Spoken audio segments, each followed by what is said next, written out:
takes Jake to meet his partner, Avi, who has somehow put his hands on Jake's medical file. The test results are in. Jake has a rare blood disease that will cause his death within 3 days. The men offered Jake their protection in exchange for 2 conditions, which are not negotiable. He must give them all their money, and do anything they ask for, including answering any questions. They give him 3 hours to decide, but Jasky leaves without saying a word because he's convinced they're trying to trick him. The results he gets at the hospital are the same ones, but Jaskier once again thinks the lab must have been paid by Zach and Avi, so he gets a second opinion from his private doctor, who also gives him the same prognosis. After threatening him with his gun to make sure he isn't also being paid, Jake admits he has no choice and, after taking money from the bank, goes back to accept the men's deal.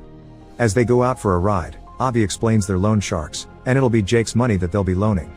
After visiting their first client to drop the money, Avi demands Jake to tell him all about his history with Matcha. Matcha used to have 3 very stupid men working for him called the Three Eddies. They lost their card man before a big game and knew Jake was a good player, so they called him to replace him. Jake wanted to refuse, but they threatened Billy's family, so he had to accept to protect them. During the game, however, the other men on the table began insulting Jake and his mother. Jake wouldn't accept that, so he started a gunfight. The power went off, the money disappeared, and the next thing he knew, someone dropped his name and Jake was being questioned by the police. To keep him from talking, they threatened his niece and accidentally killed his sister-in-law when she tried to protect her daughter. Jake didn't tell the cops that Matcha organized the games and was sent to jail for 7 years. During that time, the Eddies upset Matcha in some way, which resulted in him using them as concrete. After visiting a bunch of clients, Zach sends Jake to stay at a motel.